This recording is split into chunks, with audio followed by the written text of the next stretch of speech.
ये जो डॉक्यूमेंट है, जो माननीय गवर्नर महोदया ने यहाँ पे रखा है, एक सरकारी डॉक्यूमेंट है और कॉन्स्टिट्यूशनल बाउंडेशन है कि जो सरकार लिख कर के देगी वही उन्हें पढ़ना पड़ेगा। सरकार ने अपनी बहुत सी बातें इसमें रखवाई हैं जो सच्चाई से दूर हैं। ये जितना सच का डॉक्यूमेंट होना चाहिए था, सच्चाई के साथ, उतना नहीं दिखता है। जो सरकार लगातार $1 ट्रिलियन की अर्थव्यवस्था की बात कर रही हो और अभी तक 1 बिलियन असत्य बातें कहने के बाद भी $1 ट्रिलियन की इकॉनमी तक नहीं पहुंच पाए। अध्यक्ष महोदय, लोकराज लोक लाज से चलता है। मैं इस अभिभाषण के आखिरी में जिन बातों को लिख करके कहा गया है कि ये उत्तर प्रदेश किस किस में नंबर 1 है,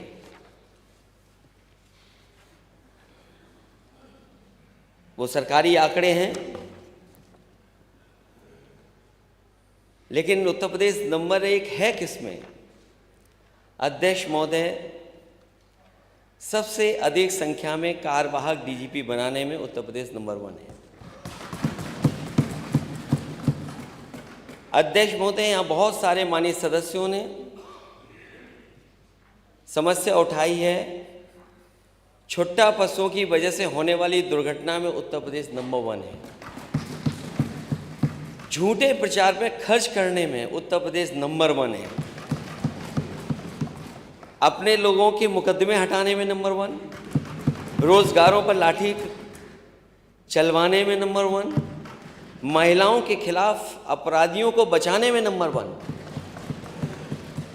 खड़ी फसल की अन्ना पशुओं द्वारा बर्बादी में उत्तर प्रदेश नंबर 1, दलित पिछड़ों के उत्पीड़न में नंबर 1, गरीबों का हक मारने में नंबर 1, लगी लगाई नौकरी छीनने में नंबर 1, अपनों को पिछले दरवाजे से नियुक्ति देने में नंबर 1, भूमाफियाओं को सत्ता का संरक्षण देने में नंबर 1, नंबर 1 केंद्र और राज्य की टकराहट में, जनता को गुमराह करने में नंबर 1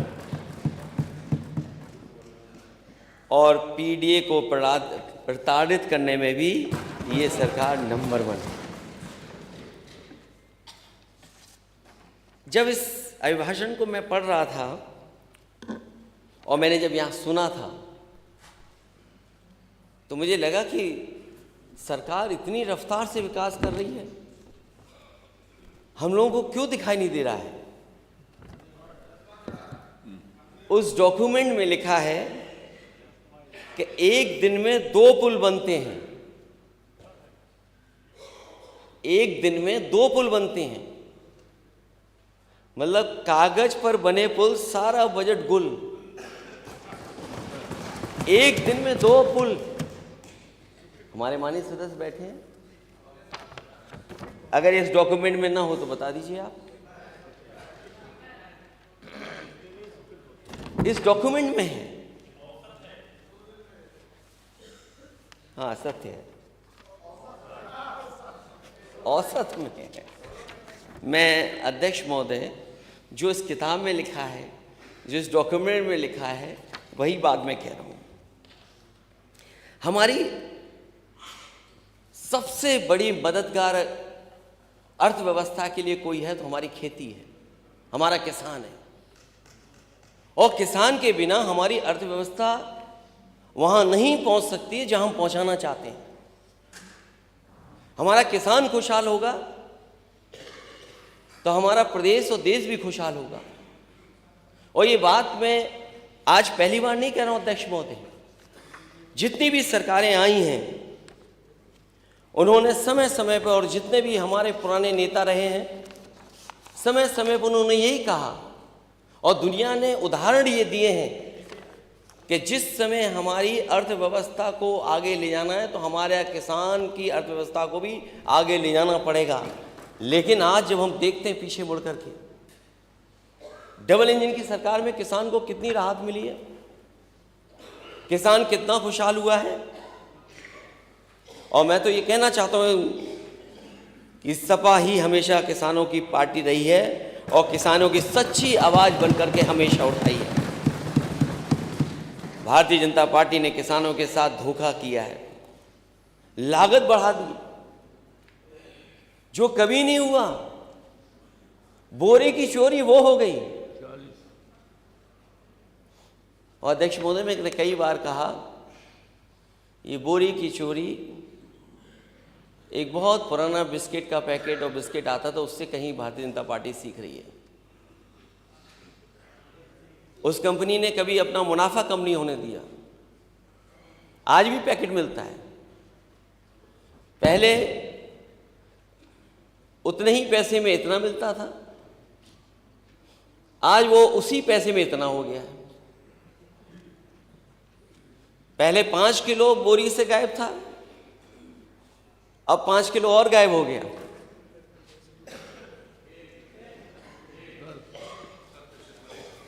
तो सोचिए किसान कैसे खुशहाल होगा। आवारा पशुओं की वजह से फसल कितनी असुरक्षित है, वो बजट में जब बात आएगी तो मैं बजट में कहूँगा। जो फसल बचती भी है उसकी कीमत क्या सरकार दे पा रही है? और सरकार बताए कि अगर एक मंडी बनाई हो कहीं पर, पूरे उत्तर प्रदेश में इस डबल इंजन की सरकार ने अगर एक मंडी कहीं नई बनाई हो तो सरकार बताए। और मुझे याद है कोविड के समय पर ये बात रखी गई थी कि बहुत बड़े पैमाने पर एग्रीकल्चर इंफ्रास्ट्रक्चर के लिए 1 लाख करोड़ रुपए मिलने जा रहा है। अगर एग्रीकल्चर इंफ्रास्ट्रक्चर के लिए आपको पैसा मिला है तो वो पैसा कहाँ चला गया? और अगर पैसा मिला था और पैसा लगा होता तो हमारे किसानों की आय दोगुनी क्यों नहीं हुई? फसल बीमा के नाम पर लूट जारी है अभी तक। किसान अपना खेती करे या आंदोलन करे, और ये पहली सरकार है जहां पर किसान अपने हक और अपनी कानूनी मदद के लिए जब खड़ा हुआ और काले कानून को हटाने के लिए खड़ा हुआ तो लगभग 1000 किसानों की जान चली गई। तो किसान खेती करे कि आंदोलन करे, और सरकार कम से कम ये बताए कि उनका फार्मूला क्या है जिसकी वजह से और जिसकी लागू हो जाने से किसानों की आय दोगुनी हो जाएगी। उसके बच्चों की सेना में भर्ती रोक दी गई है। सेना की पक्की पेंशन वाली नौकरी हमारे गांव की अर्थव्यवस्था की रीढ़ थी।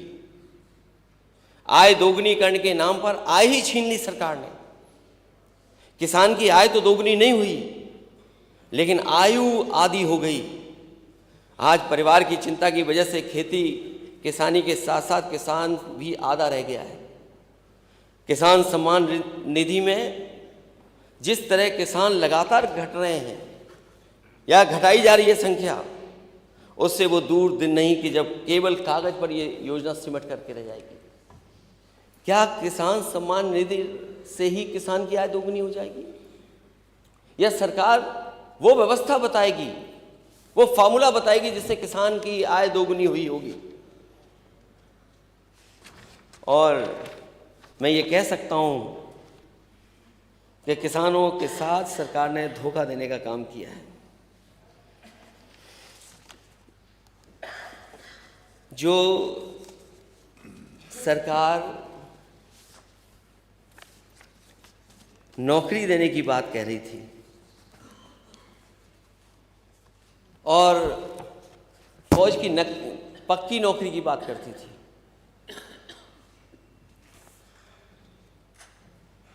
अग्निवीर जैसी व्यवस्था लागू करने का काम किया।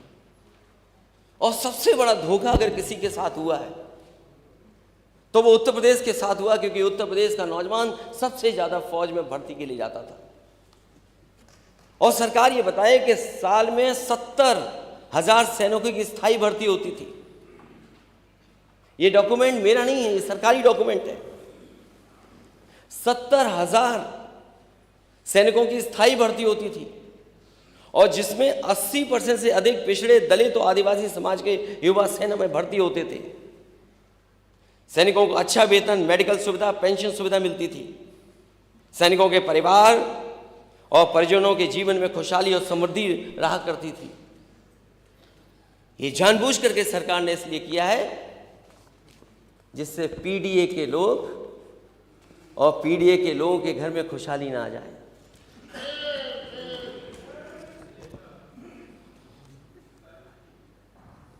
और अग्निवीर जैसी व्यवस्था लागू होने के बाद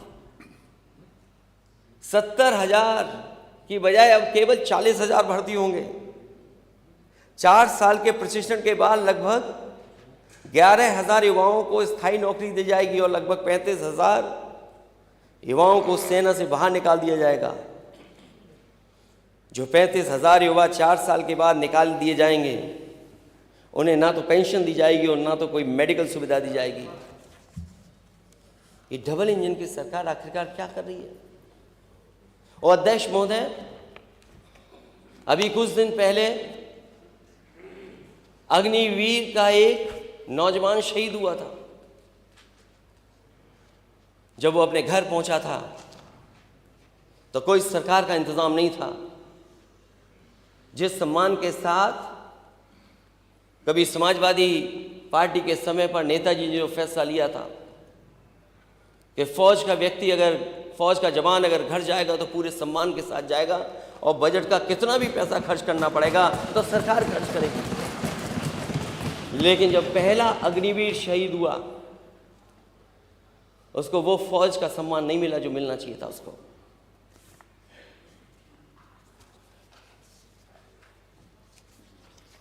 और जो लोग नौकरी की बात कह रहे थे,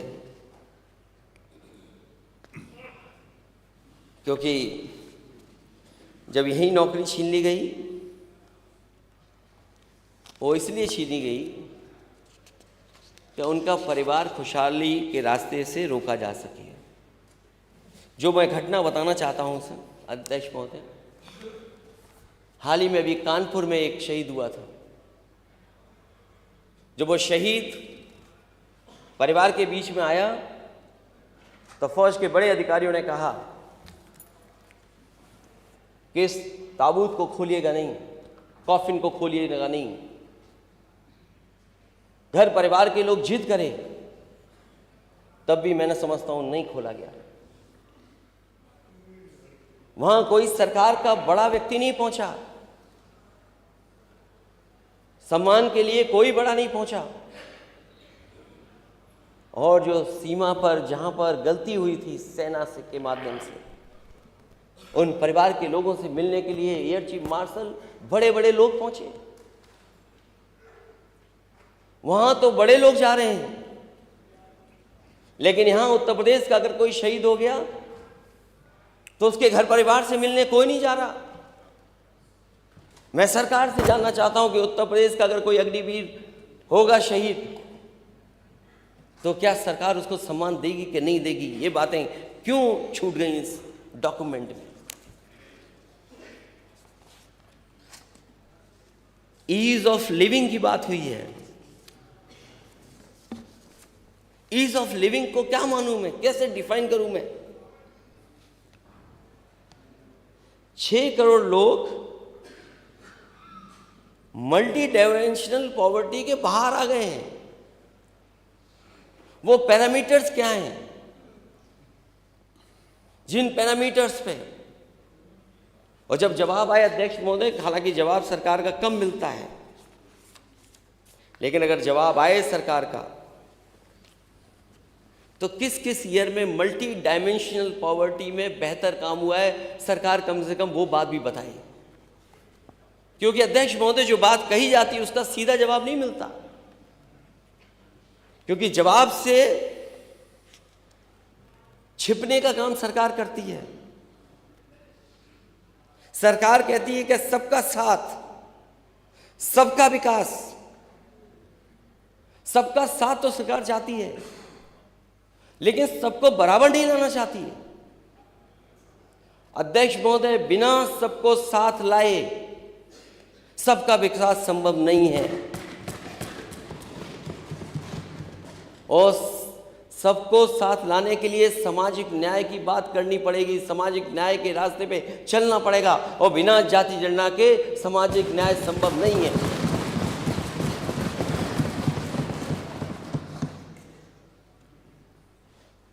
अगर सबका साथ है तो पीडीए के साथ भेदभाव क्यों है? पीडीए के साथ भेदभाव क्यों है?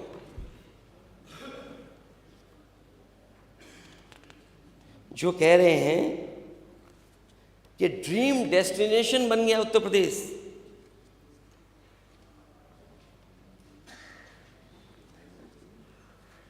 सरकार कह रही कि ड्रीम डेस्टिनेशन है। कहीं ऐसा तो नहीं ड्रीम डेस्टिनेशन केवल ड्रीम ही है? चुनाव में जा रहे हैं तो ब्रेकिंग सेरेमनी की तारीखें आ रही हैं। अध्यक्ष महोदय, अगर 40 लाख करोड़ के एमओयू हुए हैं तो 40 लाख करोड़ के एमओयू होने के बाद जो कहा जा रहा है इसमें 1 करोड़ लोगों से ज़्यादा लोगों को रोजगार मिलेगा। रोजगार की बात इसलिए हो रही है क्योंकि नौकरी देने में बाबा साहब भीमराव अम्बेडकर जी का दिया हुआ संविधान का पालन करना पड़ेगा, उनके हक की बात होगी। इसलिए सरकार रोजगार की बात कर रही है, नौकरी की बात नहीं कर रही है। और 40 लाख करोड़ रुपए के निवेश में 1 करोड़ 10 लाख लोगों को रोजगार मिलेगा।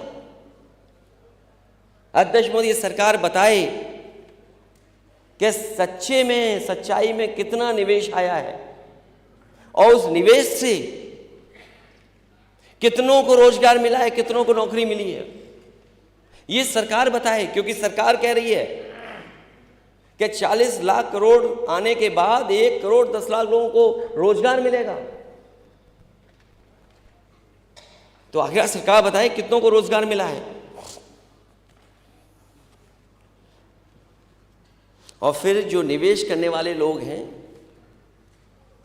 वो दूसरे प्रदेशों में ज़्यादा निवेश कर रहे हैं। मैं देख रहा हूं इस डॉक्यूमेंट में कई बार सुपर कंडक्टर की बात आ रही है, बजट में देखता हूं तो सुपर कंडक्टर की बात आ रही है। अध्यक्ष महोदय, सबसे ज्यादा लोकसभा के सांसद उत्तर प्रदेश जिताता है और ये बात डिनाई नहीं कर सकती बीजेपी, क्योंकि सबसे ज्यादा लोकसभा के सांसद यहां से जीतते हैं, उसी की वजह से देश में प्रधानमंत्री जी बनते हैं। तो दुनिया की सबसे बड़ी कंपनी उत्तर प्रदेश में क्यों नहीं आ रही है? आपके प्रदेश को छोड़ करके दूसरे प्रदेश में क्यों जा रही है? और जो इन्वेस्टमेंट मीट उन प्रदेशों में हुई है, जो उद्योगपति यहां आए थे वही उद्योगपति वहां थे। उन्होंने कहा कि हमारी प्राथमिकता होगी कि सबसे पहले हम निवेश वहां करेंगे। अगर प्राथमिकता निवेश वहां है तो निवेश यहां कब होगा? जिन लोगों ने दावा किया कि निवेश हम वहां पहले करेंगे, तो आपके निवेश कब होगा? और फिर मैंने सुना कि तमिलनाडु को कहा गया कि एग्जाम्पल है मेक इन इंडिया का जो यहां पर काम हुआ है। अगर तमिलनाडु को कहा जा रहा हो मेक इन इंडिया का एक एग्जाम्पल है, तो ये बात उत्तर प्रदेश के इस डॉक्यूमेंट में अध्यक्ष महोदय क्यों नहीं आई? अगर मेक इन इंडिया है, को सहयोग यूपी क्यों नहीं कर रहा है? आप क्यों इंसेंटिव नहीं दे पा रहे उद्योगपतियों को, जिससे कि यहां पर उद्योग और कारखाने लगे? हमारे माननीय सदस्य हाईवे की बात कर रहे हैं। 5वें पेज पे लिखा है Purvanchal expressway, Bundelkhand expressway, 6 expressway संचालित हैं। Gorakhpur link expressway, Ballia expressway एवं गंगा एक्सप्रेसवे। अध्यक्ष महोदय, मैंने कई बार कहा, क्या कारण है कि भारत सरकार उत्तर प्रदेश में एक्सप्रेसवे नहीं दे रही है? और ये बात मैं पहली बार नहीं कहने जा रहा हूं सरकार के सामने। मेरे जितने भाषण हैं उठा करके दे लीजिए। मैंने हर बार कहा कि देश में अगर बन रहा है एक्सप्रेसवे तो भारत सरकार यूपी में क्यों नहीं बना रही? अगर एक भी भारत सरकार के बजट से उत्तर प्रदेश में एक्सप्रेसवे बन रहा हो तो अध्यक्ष महोदय सरकार बताए हमें कि कौन सा एक्सप्रेसवे है जो भारत सरकार के बजट से उत्तर प्रदेश में बन रहा है। और ये बात मैं आपसे इसलिए कहता हूं कि अगर आपके बजट का पैसा वहां जाएगा और अगर वो पैसा बच जाए तो हमारे किसानों का भला हो सकता है। उस पैसे को आप मंडी बनाने में लगा दें और किसानों को सुविधा देने के लिए लगा दें। और आपका तो गोरखपुर लिंक एक्सप्रेस बन जाना था 2022 तक। हम लोगों को अध्यक्ष महोदय लगता है और इंतजार करना पड़ेगा। ये तो 24 आ गया है। ये बलिया के हमारे साथी, बलिया लिंक कहां से निकल रहा है? माननीय सदस्य अध्यक्ष महोदय, अगर ये बात लिखी गई है प्रगति पर है तो सरकार क्यों लिख करके दे रही है प्रगति पर है? गोरखपुर लिंक तो मैं मान सकता हूं प्रगति पर है, अब वो पूरा भी हो जाएगा, लेकिन जैसा बनना चाहिए था वैसा नहीं बना है। 91 किलोमीटर का एक्सप्रेसवे लगभग 6000 करोड़ का बना है। और यहां तो माननीय सदस्य जितने बैठे हैं, ये नोएडा, ग्रेटर नोएडा से आगरा वाले पे भी चले होंगे, यमुना क्रॉस करने के बाद जो एडीए आगरा डेवलपमेंट अथॉरिटी का बना है वो लिंक में भी चले होंगे, और उसके बाद आगरा लखनऊ पे भी चले होंगे, और उसके बाद पूर्वांचल पे भी हमारे कई माननीय सदस्य चले होंगे। ये चेहरे से कहें न कहें, लेकिन इनके मन में इनको पता है कि सबसे अच्छा एक्सप्रेसवे कौन सा बना है। ना कहो आप, लेकिन जानते हो आप। और मैं अध्यक्ष महोदय दावा कर सकता हूं कि दुनिया के जो बेहतरीन एक्सप्रेसवे हैं उसके बराबर कोई एक्सप्रेसवे बना है तो आगरा लखनऊ एक्सप्रेसवे बना है, जो समाजवादियों ने बनाया। ये बात मैं बार बार बोलता हूं।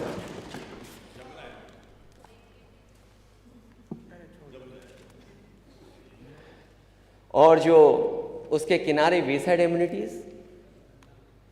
पता नहीं अध्यक्ष महोदय आपने तो उद्घाटन किया है उन वेसाइड एम्यूनिटीज का। अध्यक्ष जी, आप ही पे भरोसा है मुझे लगता है, क्योंकि आपने उद्घाटन किया है।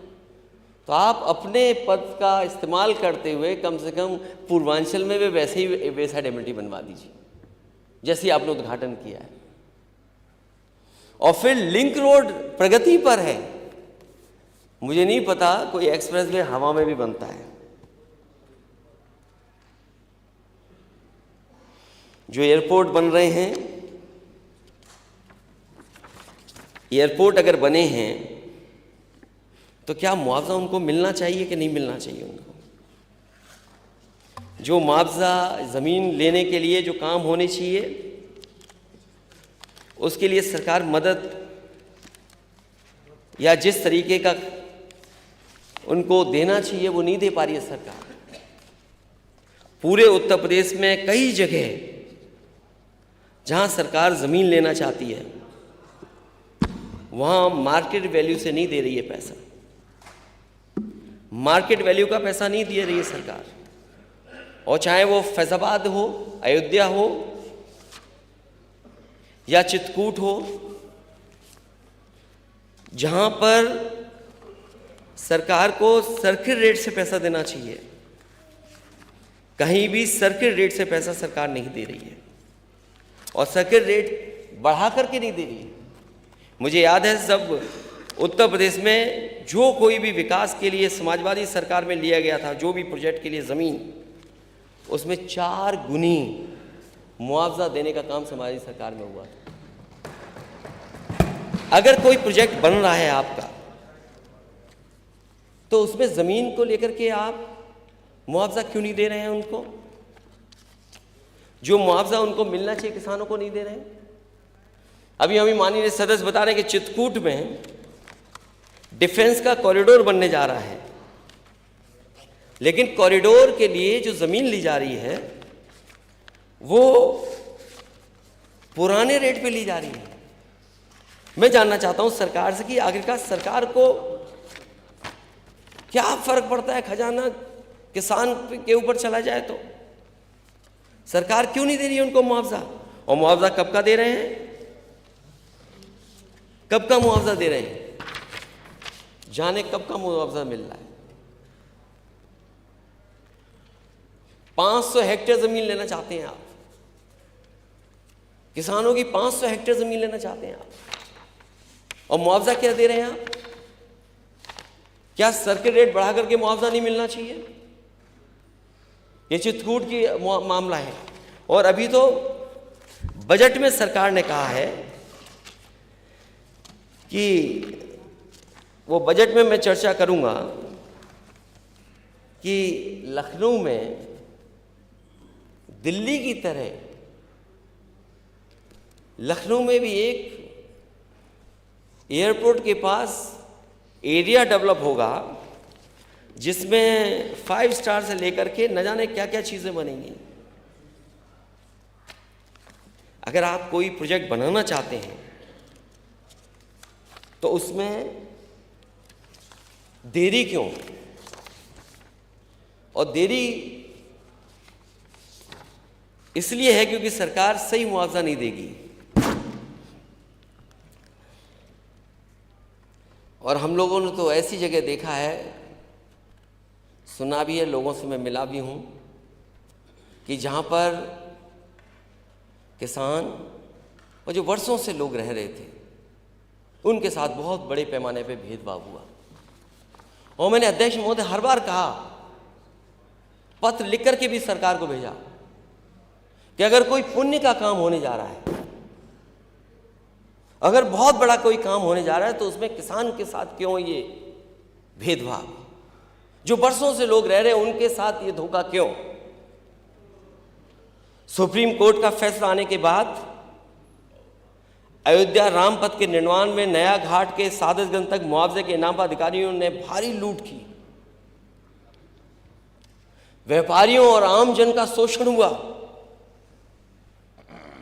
मैं जानता हूं वहां पर बहुत सारे प्रतिष्ठित लोग मुझसे मिले थे आकर के, और सरियों में खड़े होकर के उन्होंने अपने जनेऊ की कसम खा करके कहा था कि हम वोट नहीं देंगे बीजेपी को।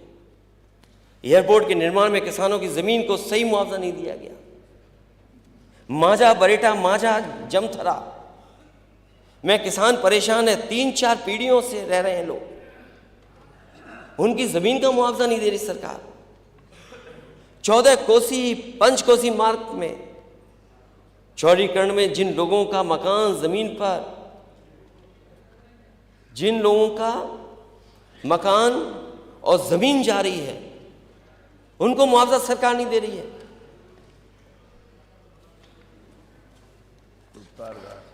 बोल दिया मैंने।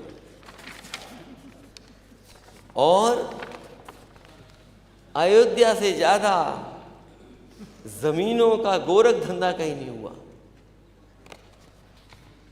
सत्ता के संरक्षण में रजिस्ट्रियों में अनियमितताएं हुई। कितने घंटे में कितना बदल गया, कुछ मिनट में कुछ करोड़ों कमा लिया।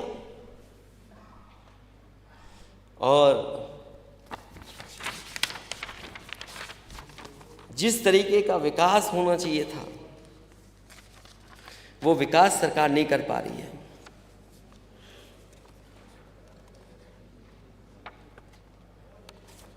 सरकार कह रही जाने कितने अंतर्राष्ट्रीय एयरपोर्ट बना दिए हैं। अच्छी बात है। आजमगढ़ का सरकार कहेगी शुरू करने जा रहे हैं, मुरादाबाद का कहेंगे शुरू करने जा रहे हैं, चित्रकूट का शुरू करने जा रहे हैं। ये तीनों समाजवादियों के बनवाए हुए हैं। कुशीनगर भी समाजवादियों का बनवाया हुआ है। मुझे उम्मीद है कि आपके जो नई पॉलिसी बनाई है आपने सेमीकंडक्टर की, उससे दुनिया की सबसे बड़ी कंपनी किसी और प्रदेश में नहीं जाएगी, उत्तर प्रदेश में ही आएगी। क्योंकि उत्तर प्रदेश में आने का मतलब है हमारे तमाम उत्तर प्रदेश के नौजवान जो पढ़े लिखे हैं, जो अच्छी डिग्री हासिल है, जिनके हाथ में अच्छी डिग्री है, उन्हें नौकरी करने कहीं और नहीं जाना पड़ेगा, रोजगार के लिए कहीं और नहीं जाना पड़ेगा। वो अपने घर परिवार के बीच में रह करके नौकरी और रोजगार कर पाएंगे। कहीं ऐसा तो नहीं कोई और तरह का समझौता हो जहां इजराइल भेजा जा रहा हो लोगों को। सोचिए, यूपी में नौकरी नहीं, उनके स्टेटमेंट सुनिए आप, मजबूरी में वो वॉर जोन में काम करने जा रहे हैं और आप कहते 40 लाख करोड़, जाने कितने करोड़ को रोजगार दे देंगे।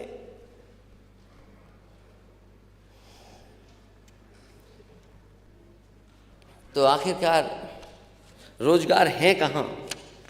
अगर रोजगार होते तो लोगों को यहीं रह करके काम करना पड़ता, यहीं पर काम मिल जाता।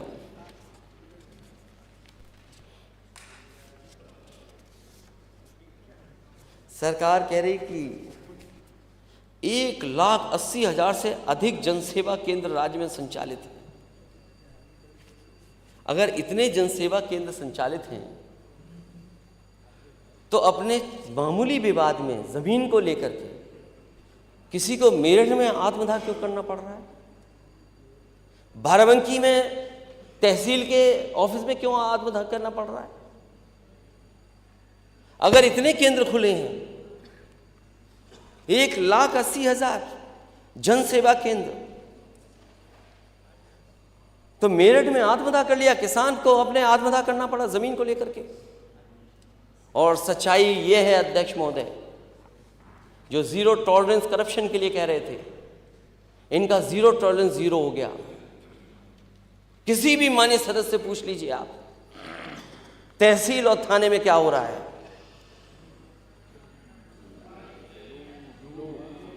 इतना करप्शन, इतनी लूट कभी नहीं हुई होगी जितनी हो रही है इस समय।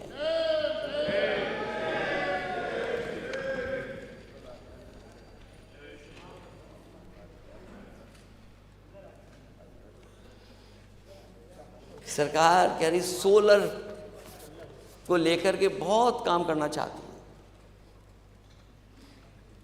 विद्युत उत्पादन में वो बातें मैं रिपीट नहीं करूंगा जो बातें मैं पहले कह चुका हूं कि अभी तक इस सरकार ने कोई भी थर्मल प्लांट नहीं लगाया है। अभी तक कोई बड़ा बिजली का कारखाना इस सरकार ने नहीं लगाया।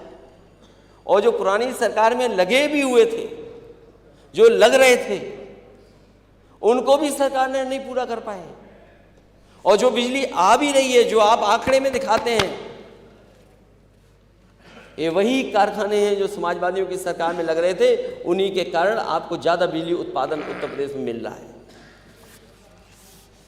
आप कह रहे सोलर का कर रहे हैं, बड़े बड़े इसमें लिखा है कि जाने कितना सोलर का काम होने जा रहा है।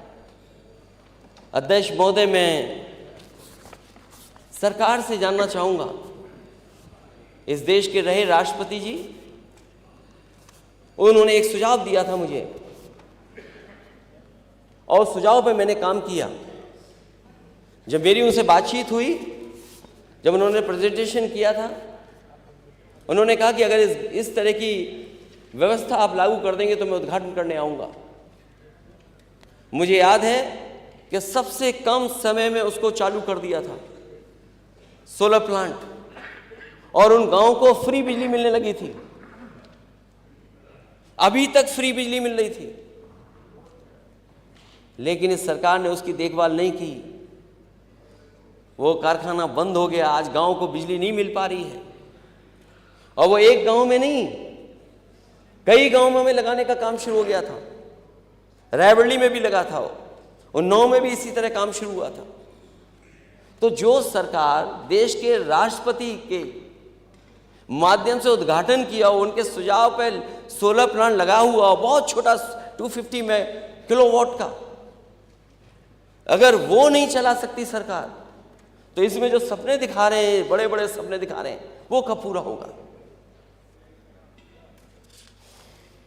और सोलन में जो काम समाजवादी सरकार में हुआ था,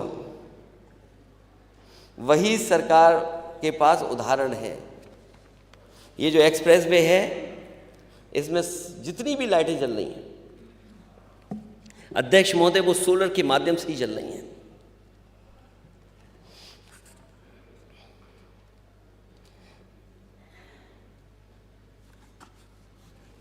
सरकार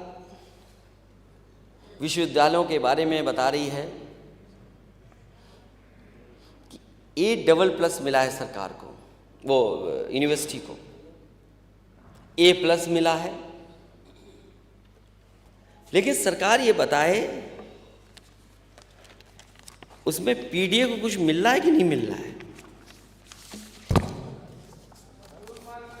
इन यूनिवर्सिटियों में PDA के लिए कुछ है कि नहीं है।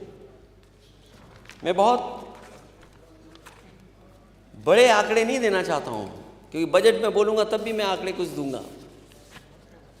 यूनिवर्सिटीज A+, AAA+, AA+, ये तो हो रही हैं, ये बताया जा रहा है। लेकिन यूनिवर्सिटीज में अपॉइंटमेंट किसका हो रहा है? IAS, IPS, IFS में PDA कितना है? महिला आयोग में PDA कितना है? अध्यक्ष महोदय, जब मैं सदन में आया था तो PDA के लोग बोल रहे थे। महिला आयोग में PDA कितना है? यूनिवर्सिटी में जॉब्स में बांदा एग्रीकल्चर यूनिवर्सिटी कुल भर्ती में PDA केवल 3% है। जो लोग मेडिकल कॉलेज के लिए जगह ढूंढ रहे हैं बलिया में, जननायक चंद्रशेखर यूनिवर्सिटी भर्ती में PDA 0,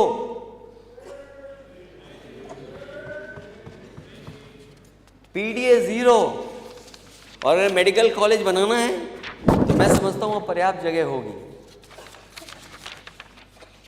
किसी और की जगह पे क्यों जाना, जब आपके पास यूनिवर्सिटी में ही जगह है, पर्याप्त जगह है। तो मेडिकल कॉलेज अगर बनना है तो वहीं बनाएं आप। हिंदी न्यूज चैनल में PDA 3%। Hindi news channel editors और अन्य स्थानों पे PDA कितना है? 3%। UP agriculture university vice chancellors, PDA कहाँ है उसमें?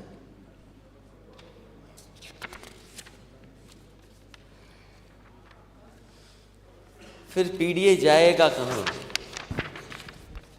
फिर PDA कहाँ जाए?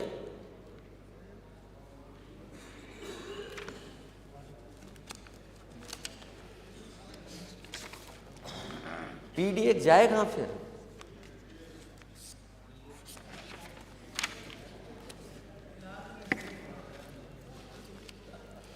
मैं जानता हूं PDA पे नहीं बोलेंगे आप,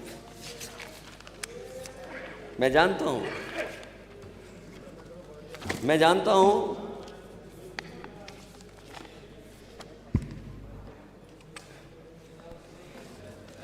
PDA पे नहीं बोलेगा कोई।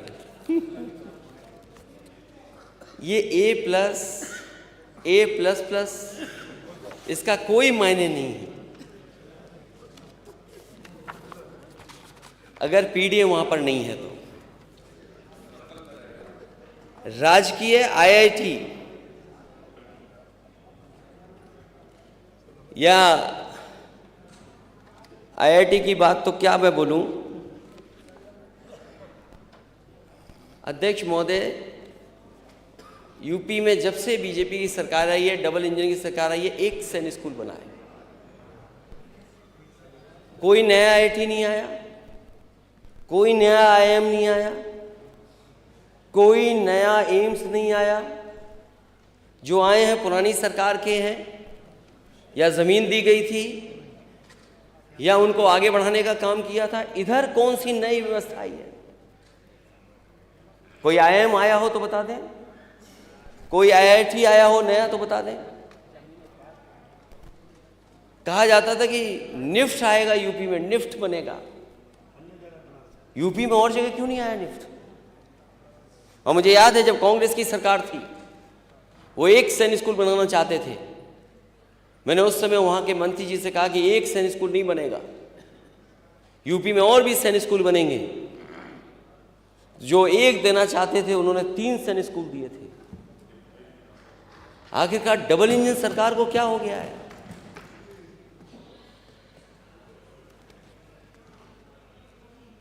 आईटीआई 260 से बढ़कर 305 सीटें, 1 लाख से लेकर के 25,000, लेकिन गवर्नमेंट जॉब्स नहीं है उनके लिए। एकेटीयू द्वारा उत्तर प्रदेश स्टार्टअप पॉलिसी 2020 के अंतर्गत विश्वविद्यालय परिसर में इनोवेशन हब की स्थापना की गई। मदन मोहन मालवीय औद्योगिकी विश्वविद्यालय गोरखपुर एवं HBTI इनको A से A+ ग्रेड पे ले आए हैं। लेकिन यहां पर पीडीए कहां है? इसमें अगर पीडीए हो तो बताए सरकार कहां पर है पीडीए। और मैं चाहूंगा कि अध्यक्ष महोदय सरकार पीडीए को बताए कि आखिरकार इसमें पिछड़े, दलित, अल्पसंख्यक, आदिवासी भाई कहां हैं और आदि आबादी के लोग कहां हैं। सरकार कह रही है 43,475 बीज मिनी किट का वितरण कराया गया है, लेकिन फार्मर्स को एमएसपी कब मिलेगी? नमामि गंगे योजना में ये काम हुए, लेकिन जमीन पर कहां दिख रहा है? सब गांव खोद दिए गए। क्वालिटी ऑफ पानी क्या होगा, क्वालिटी ऑफ जो ड्रिंकिंग वाटर उसकी क्वालिटी क्या होगी? सोलर पंप लगाए जा रहे हैं, अच्छी बात है कि, लेकिन ये समाजवादियों की सरकार में शुरू हुए थे वही सोलर पंप है।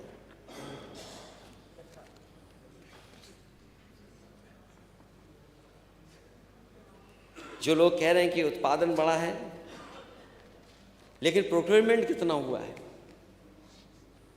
सरकार का जो प्रोक्योरमेंट है, आखिरकार वो कितना किया है प्रोक्योरमेंट? और सरकार पेड़ों को लगाने की बहुत बड़ी गिनती बताती है कि इतने करोड़, इतने करोड़, इतने करोड़। अगर अध्यक्ष महोदय हम गिन लें तो 100 करोड़ से ज़्यादा तो पेड़ सरकार लगा चुकी है। जितनी जमीन है नहीं पेड़ लगाने के लिए, उतने पेड़ लग गए हैं।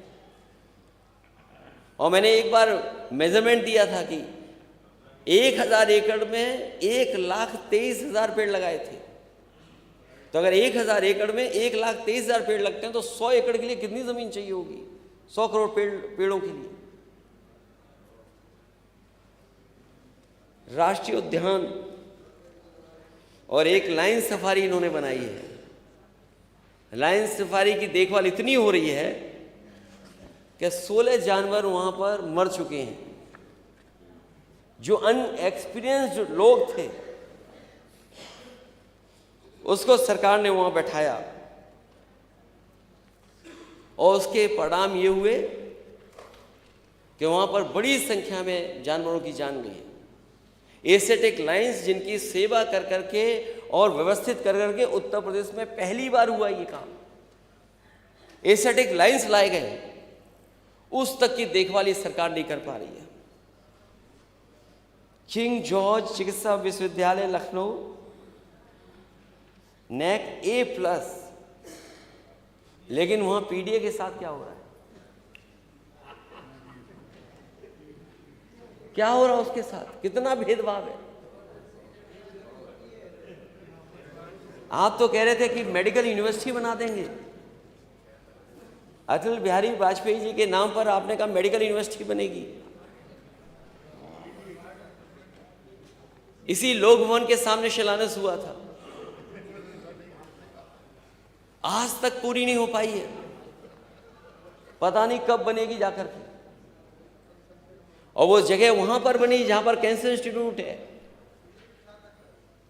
मुख्यमंत्री जी प्राइवेट लोगों के कैंसर से इलाज होने वाली मशीनों का उद्घाटन तो करते हैं, लेकिन जो सरकार का सबसे प्रतिष्ठित बना हुआ है कैंसर इंस्टीट्यूट, और कैंसर इंस्टीट्यूट के लिए क्या किया सरकार ने? अगर आप मुख्यमंत्री कोष से लोगों की मदद कर रहे हैं, अगर आप आंकड़े निकलवाएंगे तो सबसे ज्यादा जिस बीमारी में आपने मदद की होगी तो हो सकता वो कैंसर हो। ये रिसर्च इंस्टीट्यूट थी और कैंसर के इलाज के लिए थी। मेदांता जो समाजवादियों की सरकार की वजह से बना, उसमें तो आप मशीन का उद्घाटन करने जा रहे हैं, लेकिन करोड़ों रुपए की जो मशीनें पड़ी हैं आपके सरकारी कैंसर इंस्टीट्यूट में, उसको क्यों बर्बादी के हालात पे छोड़ दिया आपने? वहां पर रिसर्च होती, इलाज होता, और जो गरीबों को यहां से जाना पड़ता है, कभी दिल्ली कभी मुंबई, उन्हें वहां जाना नहीं पड़ता, उनको सस्ते में और इलाज यहीं पर मिल जाता। लेकिन कैंसर इंस्टीट्यूट इतने सालों बाद भी परमानेंट डायरेक्टर नहीं है वहां पर। आपकी इंस्टीट्यूशंस कैसे चलेंगी? आपने डबल चार्ज दे रखे हैं। आप कुछ ही लोगों को सब कुछ दे देना चाहते हैं। अगर ये बात सच नहीं है तो बताएं। जो लोग थोड़ा बहुत मुस्कुरा देते हैं पीडीए को लेकर के, इसीलिए यही हमारा झगड़ा है कि आप कुछ लोगों को सब कुछ देना चाहते हो और जो ज्यादा है आबादी में उसको नहीं देना चाहते हैं।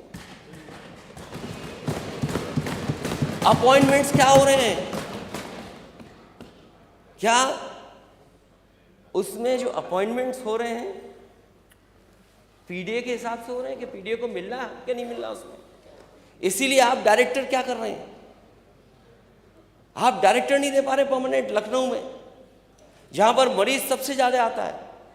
अगर सरकारी अस्पतालों का आप हिसाब किताब लगा लेंगे ओपीडी, तो लाखों लाख लोग उत्तर प्रदेश के लखनऊ आते होंगे इलाज के लिए। और आपकी संस्थाएं कैसी चल रही हैं वो तस्वीरें हम लोग देखते हैं। वो जब सिफारिश करते हैं तब हम लोग महसूस करते हैं कि अगर आपको अस्पताल में एडमिट करना है तो आपको सिफारिश के बाद भी एडमिट नहीं करा सकते। इन प्रेस्टिजियस इंस्टीट्यूशंस में आप इलाज नहीं करा पाएंगे, क्योंकि जो संसाधन, जो बजट, जो इंतजाम करना चाहिए वो सरकार नहीं कर पा रही। जब इंस्टीट्यूशन को चलाने वाला परमानेंट नहीं होगा तो कैसे इंस्टीट्यूशन में इलाज दिला देंगे आप? और आप कहते हैं कि मेडिकल कॉलेज हर डिस्ट्रिक्ट में खोलेगा। आपका कोई भी मेडिकल कॉलेज नहीं चल पा रहा है मानक के हिसाब से। वो जानबूझ करके परमानेंट अपॉइंटमेंट्स नहीं है, क्योंकि कुछ लोगों को इन्हें खुश रखना है। हमें कोई शिकायत नहीं है कि दूसरे प्रदेश के लोग आए नौकरी करें, लेकिन अध्यक्ष महोदय ये कैसे हो सकता है कि एक ही दो इंस्टीट्यूशन के सब आ जाएं वहां नौकरी करने? जो मेडिकल कॉलेजेस बन रहे हैं, 1 डिस्ट्रिक्ट 1 मेडिकल कॉलेज, क्या उसमें अपॉइंटमेंट्स पूरे हैं? क्या इलाज पूरा मिल रहा है? और जो अब मशीनें बिल्कुल ऑब्सोलीट हो गई हैं, क्या उन पर डॉक्टर्स जो इलाज करना चाहिए वो कर पाएंगे? जो लोग कहते हैं कि जीरो टॉलरेंस है,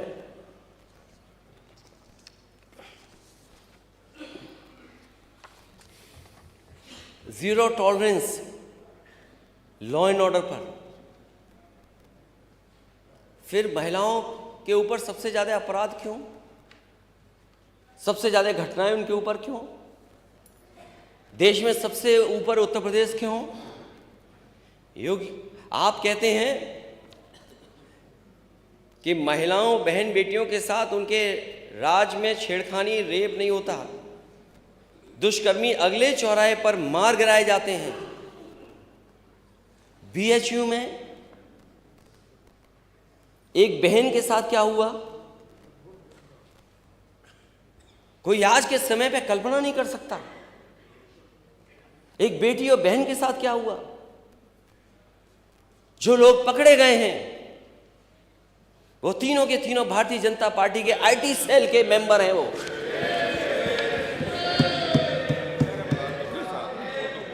और अध्यक्ष महोदय, कोई आसानी से मुख्यमंत्री जी के साथ फोटो नहीं खिंचवा सकता।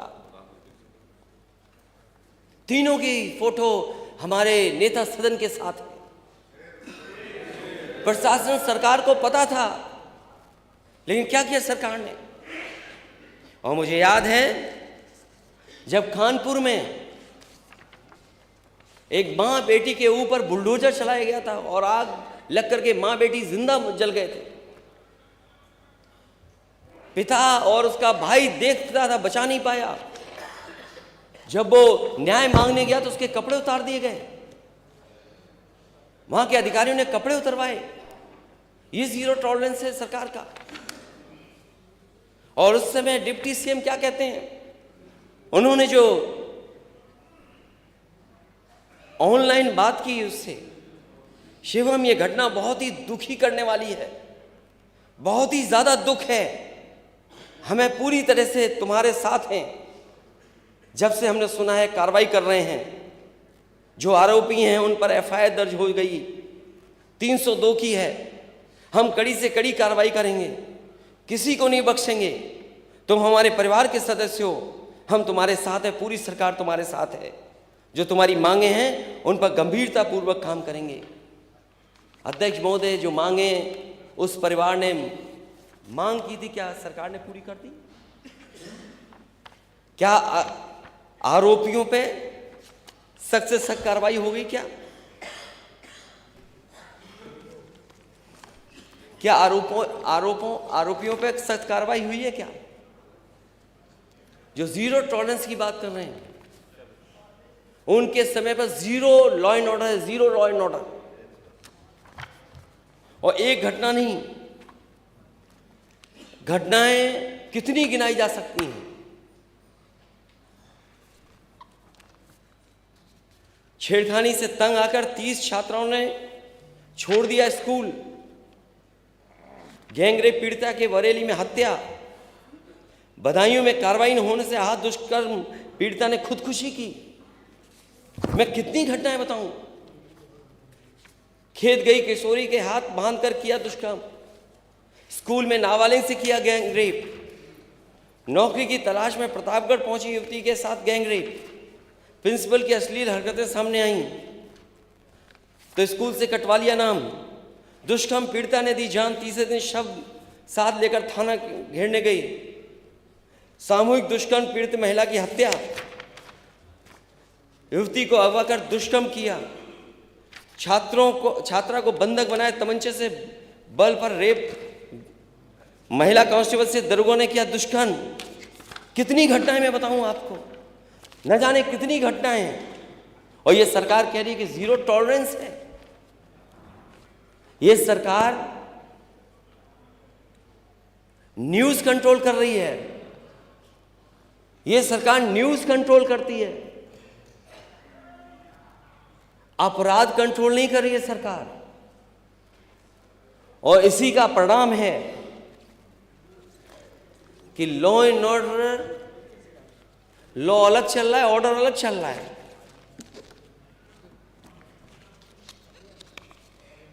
और जहां भाजपा के नेता शामिल हैं, भाजपा सरकार, महिला नेता ने अपनी ही पार्टी के पदाधिकारी को लात घूंसों से पीटा। बीजेपी नेता को महिलाओं ने दौड़ा दौड़ा कर चप्पलों से पीटा। पुलिस कर्मियों ने भाजपा नेता की लगाई पिटाई, धरने पे बैठे नेता। एसपी ने 4 लोगों को सस्पेंड किया। ये है लॉ एंड ऑर्डर आपका। और सबसे बेहतर जो रिस्पॉन्स सिस्टम था, उस रिस्पॉन्स सिस्टम को बर्बाद अगर किसी ने किया तो इस सरकार ने बर्बाद किया। इस सरकार ने बर्बाद कर दिया, पहले नाम बदल करके और उसके अब काम करने के तरीके से।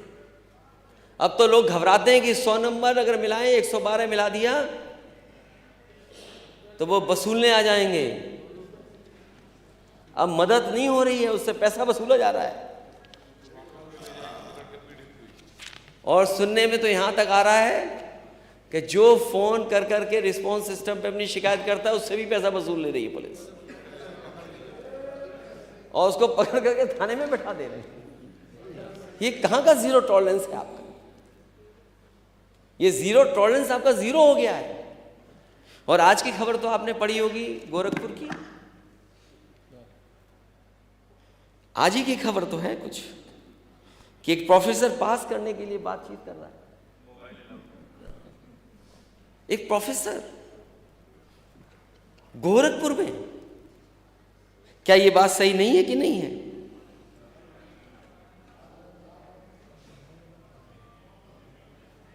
क्या ये बात सही नहीं है कि गोरखपुर में, और केवल एक जगह की बात नहीं है,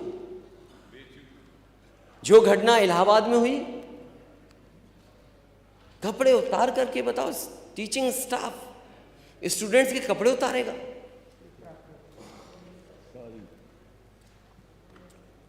और किस लिए? कोई बड़ी घटना नहीं है वो।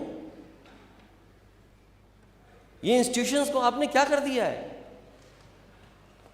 और इंस्टीट्यूशंस अगर खराब हो जाएंगी तो हमारी आने वाली पीढ़ी का भविष्य क्या होगा? गड्ढा मुक्ति पर करोड़ों खर्च हो गए।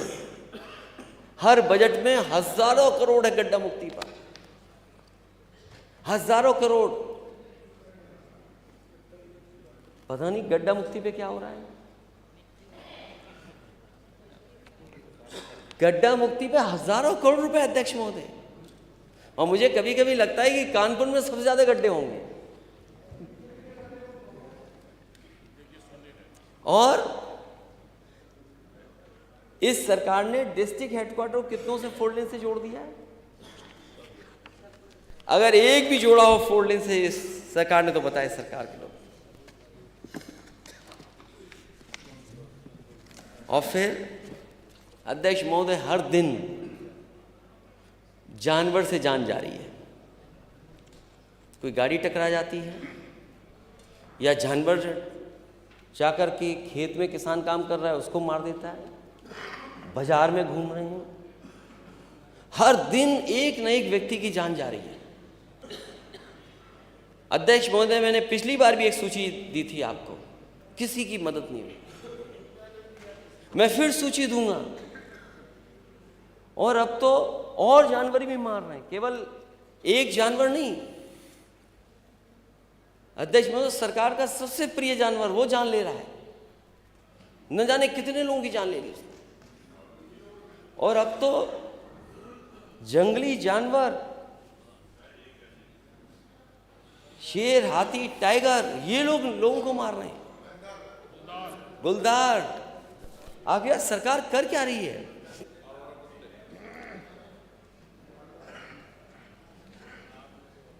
ये बड़ी सूची अध्यक्ष महोदय, मैं क्या पढ़ूं, लेकिन मैं आपको टेबल कर रहा हूं मैं, और मैं माननीय सदस्यों से कहूंगा कि उन सुझावों को भी मुझे दे दें जो सुझाव या उनकी जानकारी में है। बजट पर बोल लीजिएगा। वो बजट में जरूर बोलूंगा मैं। धन्यवाद। एक जो सरकार हमेशा बताती है,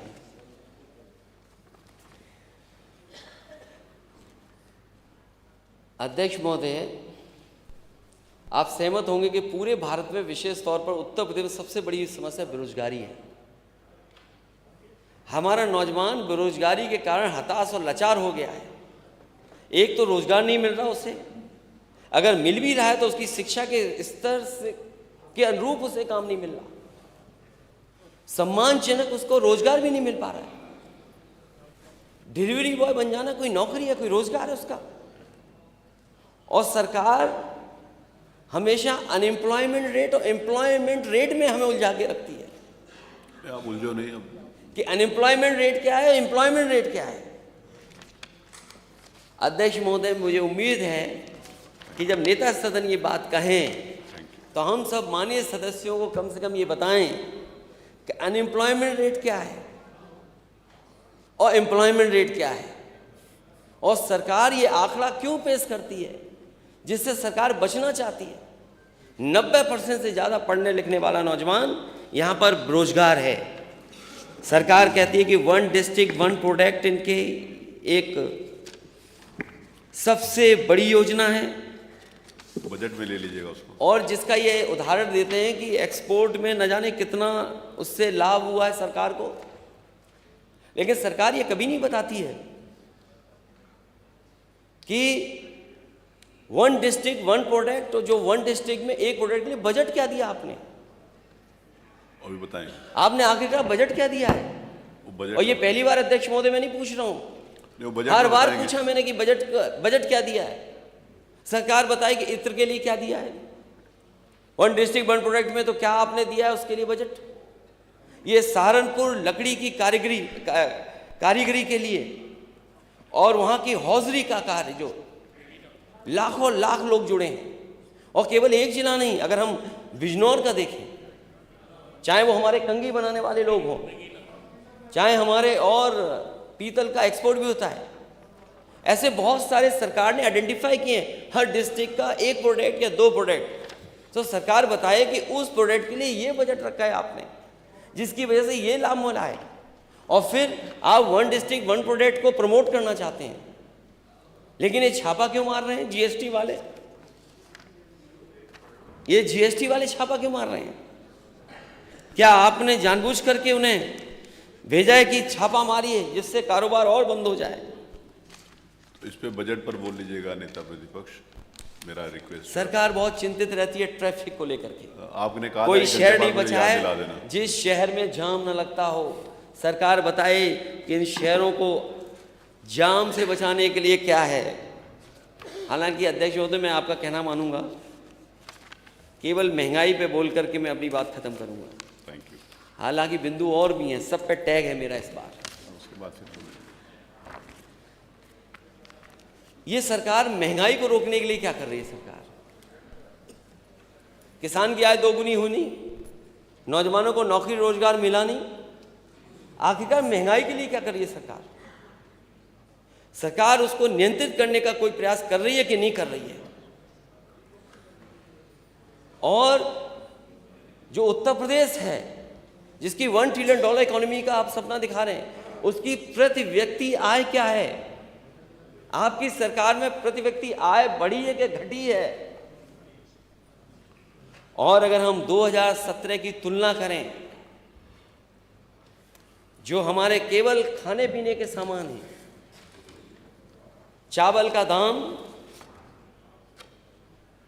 कितने % बढ़ गया, ये सरकार बताए 17 से और अभी तक के लिए। गेहूं का दाम किसान को मिले तो ठीक है, लेकिन मुनाफा कोई और ले तो उसमें दाम कितना बढ़ा है। अरहर की दाल, क्या कीमत कम हुई है 2017 से कि बढ़ गई है। सरसों का तेल, और मैं ब्रांडेड की बात नहीं कर रहा हूं। अगर आप ब्रांडेड में की ही बात कर लें तो बताओ 2017 में क्या कीमत थी, आज क्या कीमत है। प्याज का दाम, दूध का दाम, और हर सब्जी, सब्जियां आप उठा लो, लहसुन से लेकर के कोई किसी का दाम ये सरकार बताए। ये तो सब्जियां और अनाज और सब चीजें हो गई। ये सरकार बताए जो नमक का कसम दिला रही थी कि 2017 में नमक की कीमत क्या थी और आज दाम क्या है, ये सरकार बताए। स्वास्थ्य सेवाएं तो चौपट हैं ही, किसान की आय दोगुनी हुई नहीं, शिक्षा का स्तर गिरा है, इन्वेस्टमेंट मीट का सपना दिखाया, बड़ा दिखाया, ऊर्जा के क्षेत्र में जो काम होना चाहिए था जिस स्तर पर वो नहीं हुआ। तो जो ये सरकार $1 ट्रिलियन इकोनॉमी का सपना दिखा रही है, बिना पीडीए के हक और सम्मान के ये सपना पूरा नहीं हो सकता।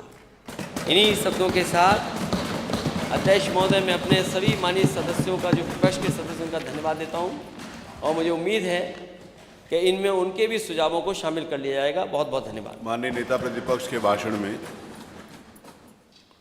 बैठिए।